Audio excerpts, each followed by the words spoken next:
Respected Vajpayee ji, इसके पीछे लगा है, लाइट लगा है. respected chief ministers of 5 states which have entrusted the responsibility of governance to the Bharatiya Janata Party, my respected colleagues, members of the National Executive on the dais, office bearers of the Tamil Nadu Bharatiya Janata Party, and brothers and sisters, citizens of Chennai. At the very outset, I would like to apologize to you for not being able to speak to you in your great ancient language Tamil. Same dialogue. I was wondering why my friend and colleague Venkaiah ji did not speak to you in Telugu. Quite a few of you may be able to understand it. But so far as I am concerned, I cannot speak either Tamil or Telugu. But I can assure you that Ganeshan ji's translation of my speech will be far better than my original speech. மரியாதைக்குரிய வாஜ்பாய் அவர்களே, பாரதிய ஜனதா கட்சியின் சார்பாக ஆட்சி பொறுப்பை ஏற்றிருக்கின்ற மேலில் இருக்கின்ற முதல் அமைச்சர்களே, தேசிய செயற்குழு உறுப்பினர்களே, தமிழகத்துடைய மாநில நிர்வாகிகளே, சகோதர சகோதரிகளே, சென்னை வாழ் மக்களே, உங்கள் அனைவருக்கும் என்னுடைய வணக்கத்தை தெரிவித்துக் கொள்கின்றேன். துவக்கத்தில் ஒரு விஷயத்திற்காக நான் மன்னிப்பு கேட்க வேண்டாம். உங்களது தொன்மையான அருமையான தமிழ் மொழிகளை என்னால் பேச இயலாமைக்காக நான் வருத்தத்தை தெரிவித்துக் கொள்கின்றேன். நம்முடைய வெங்கையா அவர்கள் பேசும்போது எனக்கு ஒரு விஷயத்திலே ஒரு ஆச்சரியம்.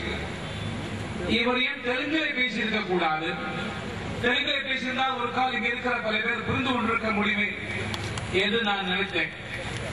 ஆனால் அவர்களை வெங்கையா அவர்களை போலவோ மற்றவர்களை போலவோ என்னால் அருமையான தெலுங்கிலும் பேச இயலாது, தமிழும் பேச இயலாது. ஆனால் கூட அது முறையாக மொழிபெயர்க்கப்படாது. ஆனாலும் கூட கணேசன் அவரது மொழிபெயர்ப்பு என்பது என்னுடைய பேச்சை விட சிறப்பாக அமையும் என்ற நம்பிக்கை எனக்கு இருக்கிறது. Speaking through an interpreter, speaking through a translator is very often an advantage. I have seen in earlier election campaigns in Tamil Nadu, I used to have Raja translate my speech. And the kind of applause that I used to receive from the audience because of Raja's translation. உங்கள் மொழிபெயர்ப்பாளரை வைத்துக் கொண்டு பேசுவது என்பது ஒரு வகையில் மிக சௌகரியமானது. காரணம், தேர்தல் காலத்திலே நான் சுற்றுப்பயணத்திலே ராஜா என்னுடைய மொழிபெயர்ப்பார்கள். அந்த மொழிபெயர்ப்பின் காரணமாக என்னுடைய பேச்சை கேட்டு மக்கள் கருவறை எழுப்புவதை பார்த்திருக்கின்றேன். அதனால மொழிபெயர்ப்பு இருப்பது என்பது மிகவும் நல்லது, உறுதுணையானது. I can't understand Tamil, but I have heard both Raja as well as Ganeshan, and I am sure that Ganeshan will be still better. எனக்கு தமிழ் தெரியாது, ஆனாலும் ராஜாவையும் கேட்டிருக்கிறேன், கணேசனையும் கேட்டிருக்கிறேன். ஆனால் என்னை பொறுத்தவரை ராஜாவை விட கணேசன் வந்து சிறப்பாக இருக்கும். அவர் கட்டாயம் டிரான்ஸ்லேட் பண்ண சொன்னதால வேறு வழி இல்லாம நான் பண்றேன். Friends, I have been in Parliament for nearly 35 years. Not like Vajpayee ji, who is among the senior most parliamentarians in the Central Parliament. நண்பர்களே, நான் நாடாளுமன்றத்தில் 35 ஆண்டுகாலமாக பணியாற்றுகின்றேன். வாஜ்பாய் அவர்களை போல அல்ல, இன்றைக்கு பாராளுமன்றத்தில் இருக்கிற மிக மூத்த பாராளுமன்ற உறுப்பினர் நம்முடைய மரியாதைக்குரிய வாஜ்பாய் அவர்கள். And when I went to Parliament for the first time, it was in the year 1970. And I went to the Rajya Sabha. I have been elected to the Rajya Sabha. 1970ஆம் ஆண்டுதான் முதலாக நான் நாடாளுமன்றத்திற்கு ராஜ்யசபைக்கு தேர்ந்தெடுக்கப்பட்டேன். And among the sitting members of the Rajya Sabha, whom I met at that time and who I can never forget, was a very well-known, popular film star of Tamil Nadu, Shivaji Ganeshan. நான் அன்றைக்கு ராஜ்யசபைக்கு முதல் முறையாக போன பொழுது என்னால் மறக்க முடியாத ஒன்று, மிக பிரபலமான சிறந்த நடிகர் சிவாஜி கணேசன் அந்த அவையில் இருந்தார்கள், உறுப்பினராக. When I met him in the lobby, I told him that I am a film goer, but the only Tamil film that I have seen is yours, and which is Veer Pandya Kattabomman. நான் சிவாஜி கணேசனை சந்தித்து பாராளுமன்ற வளாகத்தில் பேசிக் கொண்டிருக்கும் பொழுது நான் சாதாரணமாக திரைப்படத்தை விரும்பி பார்ப்பவர். ஆனால் நான் பார்த்த ஒரே தமிழ் படம் நீங்கள் நடித்த வீரபாண்டிய கட்டபொம்மன் தான் என்று குறிப்பிட்டேன்.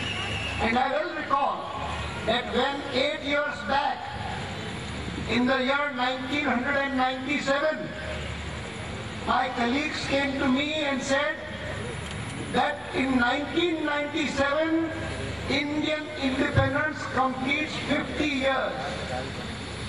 We became free from British rule in the year 1947, and 1997 is the golden jubilee of India's independence. 8 ஆண்டுகளுக்கு முன்பாக 1997ஆம் ஆண்டு இந்த பாரத திருநாடு சுதந்திரம் பெற்று 50 ஆண்டு காலம் முடிந்திருக்கிறது. பொன்னான சுதந்திரத்தை 50 ஆண்டு காலம் நாம் அனுபவித்திருக்கிறோம். And they asked me that this is a year in which every organization, every institution, even the Indian Parliament, and of course every political party is trying to observe the golden jubilee of Indian independence in its own way. What should we do? அப்போது அவர்கள் சொன்னார்கள், இந்த சுதந்திர அடைந்த 50வது ஆண்டு எல்லா அமைப்புகளும் எல்லா கட்சிகளும் மிக சிறப்பாக கொண்டாடுகிறார்கள். நாம் என்ன எப்படி கொண்டாடுவது, நாம் என்ன செய்ய போகிறோம் என்று கேட்டார்கள். They said we can have illumination in all BJP offices. We can have fireworks in all BJP offices. We can put up portraits of Mother India, of Bharat Mata in all BJP offices, and then worship Bharat Mata. I said, do that. அவர்கள் சொன்னார்கள், பல்வேறுமான அபிப்பிராயங்கள் சொன்னார்கள். இந்திய நாட்டின் சுதந்திரத்தை கொண்டாடுவதற்காக பாரதிய ஜனதா கட்சியுடைய எல்லா அலுவலகங்களிலும் வண்ண விளக்குகளால் அலங்கரிப்போம் என்று சொன்னார்கள். அது வான வேடிக்கைகளை கொளுத்துவோம் என்று சொன்னார்கள். அல்லது பாரத திருநாயுடைய பாரத தாயுடைய திருவுருவத்தை பெரிதாக வைத்து பாரத தாய்க்கு பூஜை செய்வோம் என்றெல்லாம் சொன்னார்கள். But if you have come to ask me as to what is my idea, I would suggest let the BJP draw up a full list of all those patriots who sacrificed their lives for the motherland, who worked day and night for the sake of the motherland's freedom, and who suffered imprisonment, who suffered torture for the sake of Mother India's freedom. என்னுடைய அபிப்பிராயத்தை கேட்டபோது நான் குறிப்பிட்டேன், இந்த விழாவை கொண்டாட வேண்டுமானால் சிறப்பான வழி இந்த பாரத நாட்டின் சுதந்திரத்திற்காக பாடுபட்டவர்கள், தியாகம் செய்தவர்கள், சிறையிலே வாழ்ந்தவர்கள், துன்பப்பட்டவர்கள், அவர் அத்தனை பேருடைய பட்டியலும் நாம் விரிவாக நாம் எடுக்க வேண்டாம். A long list of several hundred patriots was drawn up, and I said to my colleagues that I propose to go to the birthplace or the place of where these people, where these patriots worked or suffered, and pay homage on behalf of the party to these great martyrs, to these great patriots who, because of whom India became independent 50 years back.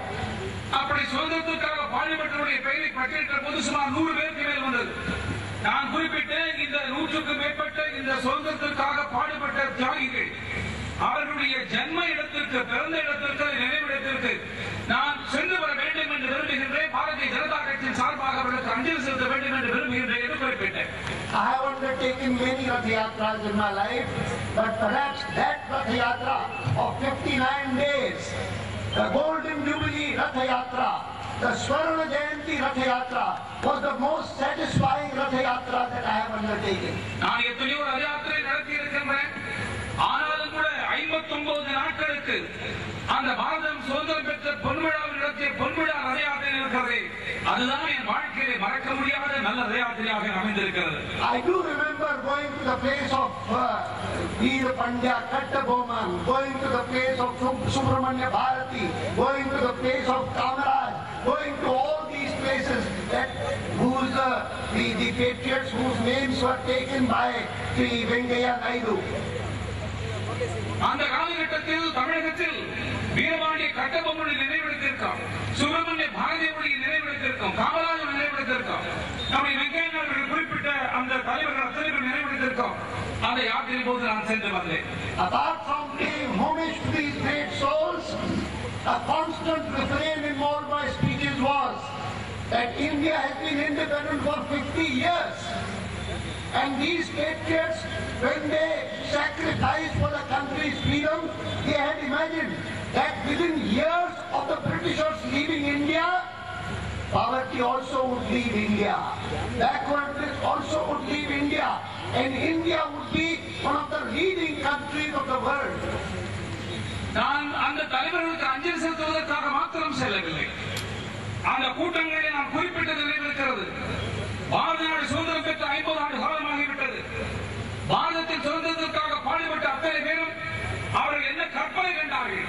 பாரத நாடு சுதந்திரம் பெற்ற பிறகு ஆங்கிலேயரும் நாட்டை விட்டு போன பிறகு இந்த நாட்டிலே வறுமை ஒழியும், இந்த தேசம் உலகத்திலே வல்லரசு நாடாக ஒன்றாக ஆகும் என்றெல்லாம் கற்பனை செய்திருந்தார்கள். I said if India continues to lag behind, if India continues to languish in poverty and in backwardness and in illiteracy and in ignorance, it is because in 1947 we got Swaraj, but the Congress party, which has ruled this country for the greater part of these 50 years, for nearly 45 years, the Congress party could not convert Swaraj into Suraj. Swaraj means self-governance. Suraj means good governance. And for 50 years, good governance has eluded the country. பாரத நாடு சுதந்திரம் பெற்ற பிறகு இந்த பாரத நாடு பின்னங்கிக் கொண்டே வந்தது. வறுமை அதிகமாயிற்று, ஏழ்மை அதிகமாயிற்று. 1947 ஆண்டு நாம் சுதந்திரம் பெற்றோம். ஆனால் சுதந்திரத்திற்கு பிறகு சுதந்திர பாரதத்தின் பெருவாரியான காலகட்டத்தில் இந்த நாட்டை ஆட்சி வந்த காங்கிரஸ் கட்சி இந்த தேசத்தை பின்னுக்கு தள்ளியது. நாம் சுதந்திரம் பெற்றோம், அதாவது தன்னாட்சி பெற்றோம், ஆனால் நல்லாட்சி பெறவில்லை. I said in no democracy of the world has there been any political party whose growth has been so phenomenal as that of the BJP. From a strength of only 2 in 1984, we have come up to 2 to 86, 86 to 119, 119 to 162, 162 onwards till. That's our march. And I can say that we have declared in Bombay that if we get a majority or if we come to power in New Delhi, our leader, our Prime Minister shall be Hari Vajpayee. Give us one chance where we have a clear majority, not like 1996, where along with our allies we are able to get a majority in the Lok Sabha. And we will show you how Swaraj can be converted into Suraj. What is good governance? உலகத்தில் இருக்கிற எத்தனையோ கட்சிகள் எல்லாம் ஒத்து பார்க்கும் பொழுது பாரதிய ஜனதா கட்சிக்கு சமமாக மிக வேகமாக வளர்ச்சியடைந்த ஒரு கட்சி இருக்குமா என்பதே சந்தேகம். 1984 ஆண்டு வெறும் 2 உறுப்பினர்களை கொண்டிருந்த பாரதிய ஜனதா கட்சி அதன் பிறகு 86 உறுப்பினர்களாகி 119 உறுப்பினர்களாகி அதன் பிறகு 162 மேல் வாழ்ந்து கொண்டிருக்கின்றார். மும்பையில் நடைபெற்ற பிரம்மாண்டமான மாநாட்டிலே நான் குறிப்பிட்டேன், எங்களுக்கு டெல்லியிலே ஒரு வாய்ப்பு தருகிறானால், மத்தியில் ஆட்சி அமைப்பதற்கு வாய்ப்பு தருகிறானால், நாங்கள் வாஜ்பாயை பிரதமராக ஆக்குவோம், நல்லாட்சி தருவோம் என்று சொந்த காரணத்தால் கூட்டணி கட்சியோட ஆதரவோடு கூட எங்களுக்கு ஆட்சி பொறுப்பை மக்கள் தந்தார்கள். In the hundreds of speeches that I delivered in that yatra, this was a constant refrain. In 1997, and look at it, the people of India, the very next year, when an election was not due, but elections came, because Indra Kumar Gujarat's government fell, and there was an election in 1998, and the people of India took this challenge to heart and gave us a majority along with our lives. 1998 ஆண்டு உண்மையிலே அப்போது தேர்தல் வர வேண்டிய ஆண்டு அல்ல, எங்களது அறிவுரை ஏற்று மக்கள் எங்களை ஆட்சி பொறுப்பை அமர்த்தினார்கள். Our government was there in office for 6 years, from 1998 to 2004. And in those 6 years, see all that Vajpayee's government did, whether in the field of economy, whether in the field of politics, whether in the field of international relations.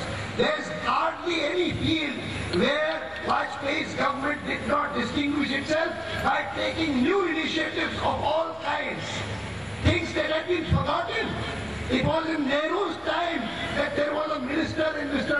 Nehru's cabinet, Mr. K.L. Rao, who spoke about connecting the Ganga with the Kaveri. And Vajpayee asked the officers, take out all those papers, take out all the discussions that took place at that time, and let us examine whether this is feasible or not. 1998ஆம் ஆண்டு பாரதிய ஜனதா வாஜ்பாய் அவர்கள் தலைமையில் ஆட்சிக்கு வந்தது. 6 ஆண்டு காலம் நாம் ஆட்சியில் இருந்தார். 1998ஆம் ஆண்டு தொடங்கி 2004ஆம் ஆண்டு வரை இது 6 ஆண்டு காலத்திலே அடல் பிஹாரி வாஜ்பாய் அவர்கள் தலைமையில் இருந்த ஆட்சி எல்லா துறையிலுமே சிறப்பாக பணியாற்றி இருக்கிறது. அது பொருளாதார துறையாக இருக்கட்டும், அரசியல் துறையாக இருக்கட்டும், உலக நாடுகள் மத்தியிலே வலுவைத்துக் கொள்வதாக இருக்கட்டும், அனைத்திலும் ஒரு புதிய முயற்சியை வெற்றிகரமாக எடுத்த ஒரு அரசாங்கம் வாஜ்பாய் தலைமையில் இருக்கிற அரசாங்கம். ஜவஹர்லால் நேரு பிரதமராக இருந்த பொழுது அவருடைய மந்திரியாக இருந்த K.L. ராவ் அவர்கள் கங்கையை காவிரியோடு இணைக்க முடியும் என்கிற ஒரு திட்டத்தை தந்தார்கள். வாஜ்பாய் அவர்கள் பிரதமராக வந்த பிறகு அந்த திட்டத்தை தூசத்துக்கு எடுத்துச் சொல்லி அப்போது வந்த எல்லா விதமான பரிந்துரைகள், எல்லா விதமான அறிக்கைகள் அத்தனையும் ஆய்வு செய்ய சொல்லி இது சாதகமா என்பதை ஆய்வு செய்ய சொல்லி அதிகாரிகளுக்கு ஆணையிட்ட பிரதமர் அடல் பிஹாரி வாஜ்பாய் அவர்கள். An interlinking of river scheme was drawn up. A task force was set up, headed by Sri Suresh Prabhu, who was a senior minister in our government. And the work that he did gave us great confidence. There were people who said, where shall we get the money? There were people, even when we undertook the highways program, connect Kashmir with Kanyakumari, connect Porbandar with Assam, drop an extensive program of highways, drop an extensive program of rural roads. Everyone said, where will we get the money? And we got all the money. Today this government has gone slow on all these radical schemes, revolutionary schemes, including this proposal for interlinking of rivers. நதிகளை இணைக்கின்ற திட்டத்தை அமல்படுத்துவதற்காக ஒரு குழு, அதற்கான ஒரு முயற்சியை மேற்கொள்வதற்காக சுரேஷ் பிரபு அவர்கள் தலைமையில் ஒரு குழு அமைக்கப்பட்டது. எல்லோரும் கேள்வி கேட்டார்கள், இந்த திட்டத்தை அமல்படுத்த முடியுமான இதற்காக நிதி எங்கிருந்து வந்து சேரும், நிதி ஆதாரம் எப்படி என்று கேட்டார்கள். இந்த நதி இணைப்புக்காக மாத்திரமல்ல, காஷ்மீர் தொடங்கி கன்னியாகுமரி வரையில், போர்பந்தர் தொடங்கி அஸ்ஸாம் வரையில் சாலை இணைப்பு திட்டத்தை அறிவித்த போது உங்களுக்கு இதே கேள்வி கேட்கப்பட்டது. கிராமப்புறத்து சாலை இணைக்க வேண்டும் என்ற திட்டத்தை சொன்ன போதும் பணம் எங்கிருந்து என்பதை கேட்டார்கள். ஆனால் நிதி வந்தது, வெற்றிகரமாக அமலாக்கலாம்.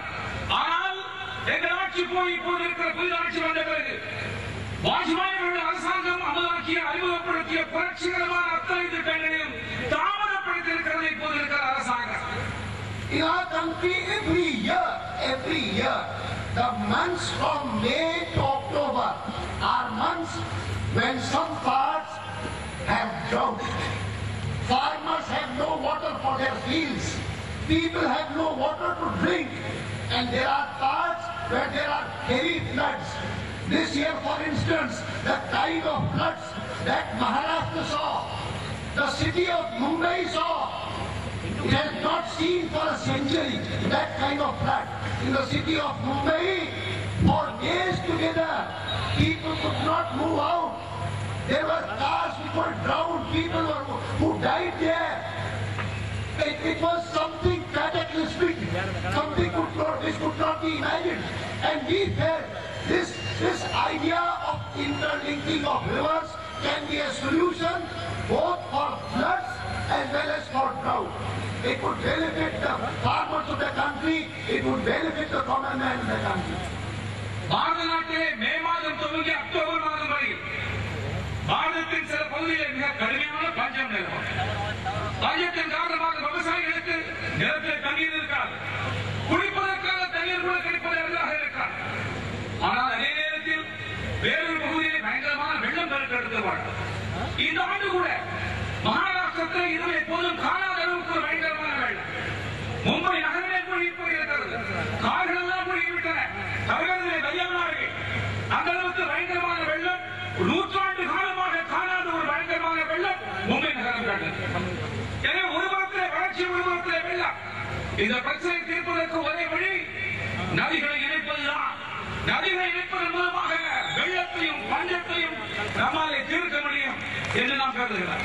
When we came to power, when Vajpayee became the Prime Minister, the common man's life was insecure. Any time a bomb could explode anywhere. I remember in 1998, just before the elections, when I went to Coimbatore, the kind of bombing that took place there, bomb explosions, how Coimbatore was in flames. I remember that. But we decided that this government will not compromise with terrorism. This government will see to it that terrorism, whatever its roots, we are able to crush it. We'll frame the necessary laws. We'll talk to the people concerned. We'll discuss with the people concerned. If it is abroad, we'll discuss with them. But we shall see to it that the common man's life in India becomes secure. நாங்கள் ஆட்சிக்கு வந்த நேரத்தில் இந்த பாரத நாட்டில் இருக்கிற சாதாரண குடிமகனது வாழ்வு பாதுகாப்பு இல்லாமல் இருந்தது. எங்கு பார்த்தாலும் வெடிக்கின்ற ஒரு சூழ்நிலை, வெடிகுண்டு கலாச்சாரம். எனக்கு நன்றாக நினைவிருக்கிறது, தேர்தல் பிரச்சாரத்திற்காக நான் கோவை நகரத்திற்கு வந்தபோது அப்போது வெடித்த வெடிகுண்டு சம்பவம் நினைவிருக்கிறது. நாங்கள் ஆட்சிக்கு வந்தோம். ஆட்சிக்கு வந்த பிறகு நாங்கள் ஒரு விஷயத்தை முடிவு செய்தோம். இந்த பயங்கரவாதத்தை நாங்கள் நசுக்க வேண்டாம். எந்த காரணத்தை முன்னிட்டும் பயங்கரவாத நடவடிக்கையோடு சமாதானம் செய்து கொள்கிற பேச்சே இல்லை. பயங்கரவாதத்தை ஒடுக்குவதற்காக பேச வேண்டியவர்களோடு பேசி ஒரு சட்டத்தை ஏற்ற வேண்டும் என்றெல்லாம் நாம் முடிவு செய்தோம். அதன் காரணமாக பாரத நாட்டில் வாழ்ந்து கொண்டிருக்கிற ஒரு சாதாரண மனிதன் உயிருக்கு ஒரு பாதுகாப்பு ஏற்படக்கூடிய நாங்கள் உருவாக்கினோம். There was terrorism in the east. You heard of Ulfa. There was terrorism in the west, which was cross-border terrorism. You heard of institutions, organizations like the Lashkar-e-Toiba, like the Jaish-e-Mohammed. And Vajpayee said that our Pakistan policy would have two elements in it, two ingredients. Firstly, we would like to talk to Pakistan and impress upon them the need to have peace between India and Pakistan. And secondly, we shall tell them, stop this cross-border terrorism. Terrorism must stop. It's a danger not only to India, it's a danger to the whole world. And in that context, it is a danger even to you. பாரத தேசத்துடைய கிழக்கு பகுதியிலே பயங்கரவாத அமைப்பு இருக்கிறது, உல்ஃபா என்கின்ற பெயரில். பாரதத்திற்கு மேற்கே இருக்கிற பயங்கரவாத அமைப்புகள் லஷ்கர்-இ-தொய்பா, ஜெய்ஷ்-இ-முகமது போன்ற அமைப்புகள் இருக்கின்றன. பாகிஸ்தானோடு நாம் பேச்சுவார்த்தை நடத்தியிருக்கிறார். பாகிஸ்தானை பொறுத்தவரையில், பாகிஸ்தானோடு நமக்கு இருக்கிற உறவை பொறுத்தவரையில் 2 அம்சங்களை நாம் வலியுறுத்துகின்றோம். ஒன்று, பாகிஸ்தானோடு பேச்சுவார்த்தை நடத்த வேண்டாம், அதன் காரணமாக ஒரு அமைதி திரும்ப வேண்டாம். அதே நேரத்தில் இரண்டாவதாக, பாகிஸ்தான் இந்த எல்லை தாண்டிய தீவிரவாதத்தை நிறுத்தியாக வேண்டாம். அதன் காரணமாக பாரத தேசத்திற்கு மாத்திரமல்ல, உலகத்திற்கே இது அமைதி ஏற்படும். பாகிஸ்தான் உள்பட அமைதி ஏற்படுவதற்கு வழிவகுக்க என்று நாம் சொல்வோம். We have had many wars with Pakistan, but this cross-border terrorism was worse than any war.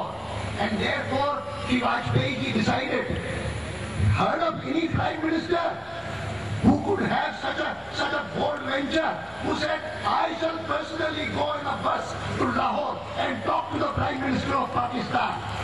I shall venture this. I'll talk to him and tell him that friendship between India and Pakistan is not only in our interest, it is in your interest also.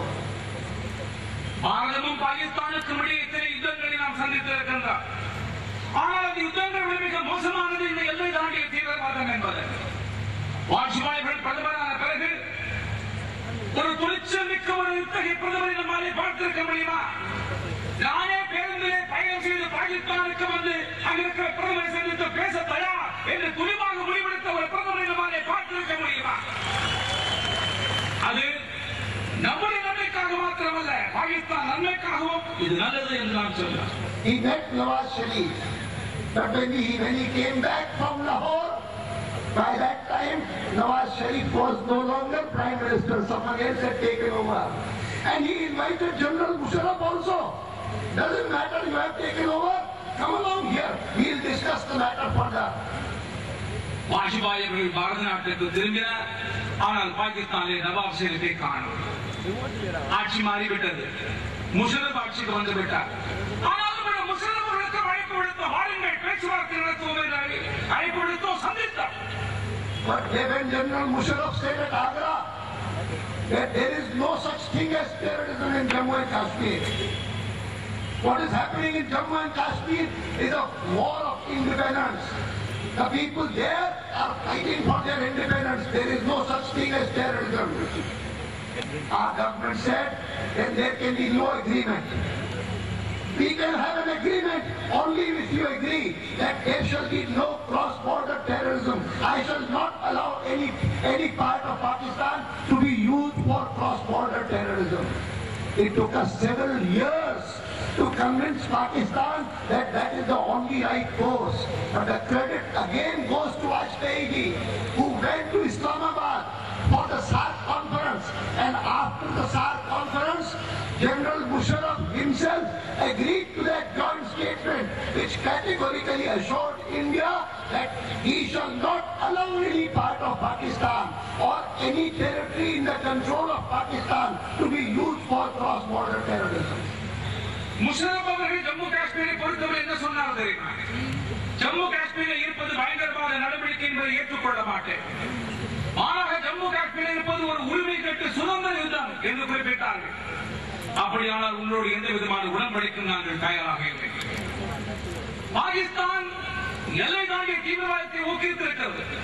Pakistan மண்ணிலே பயங்கரவாத நடவடிக்கைகளுக்கு ஊக்கம் தந்திருக்கிறது. இதை ஒப்புக்கொண்டாக வேண்டாம் என்று நாம் வலியுறுத்தினோம். ஆனால் பல ஆண்டு காலம் ஆயிற்று புரிந்து கொள்வதற்கு. கடைசியாக அதே முஷரப் அவர்கள் பயங்கரவாத நடவடிக்கைகளுக்கு பாகிஸ்தான் மண்ணிலே இடம் தர மாட்டேன் என்று அந்த முஷரப்பை நாம் சொல்ல வைத்தோம். இந்த முயற்சி வெற்றி பெற்றதற்கு, இந்த சாதனைக்கு நிச்சயமாக அடல் பிஹாரி வாஜ்பாய் அவர்கள் காரணம். In the field of economy, we were convinced that India's economy can grow. India can become a fully developed country like the leading countries of the world, or when we have a developed infrastructure. Our roads, our airports, our seaports, all of them should be of first-class variety. And all these schemes that have been initiated by Vajpayee's government, NDA government, somehow have slowed down after the coming into office of this present government, where you do not know which is the direction in which the government's economy is going. பொருளாதார திசையிலும் கூட உலகத்தை ஒரு வளர்ந்த நாடாக இந்த பாரத நாட்டை ஆக்குவதற்காக நாம் முயற்சித்தோம். அதற்கு தேவையான கட்டமைப்புகளை நாம் உருவாக்கினோம். அது சாலையாக இருக்கட்டும், விமான நிலையங்களாக இருக்கட்டும், அல்லது துறைமுகங்களாக இருக்கட்டும். தேசிய ஜனநாயக கூட்டணி ஆட்சி நடத்திய பொழுது அதற்கான முயற்சிகள் எல்லாம் துவங்கி வெற்றிகரமாக துவங்கியது. ஆனால் இந்த புதிய அரசாங்கம் வந்த பிறகு அது அனைத்தும் தாமதமாக ஆக்கப்பட்டு விட்டது. Have you seen a vehicle? Have you seen a car in which there are two drivers? One pressing the accelerator, the other pressing the brake. This is exactly what the Congress party and the Marxists are doing these days. ஏதாவது ஒரு கார்ல ரெண்டு driver இருப்பதை பார்த்திருக்கிறீர்களா? ரெண்டு driver ஒரே நேரத்தில் காரை ஓட்டுவதை பார்த்திருக்கிறீர்களா?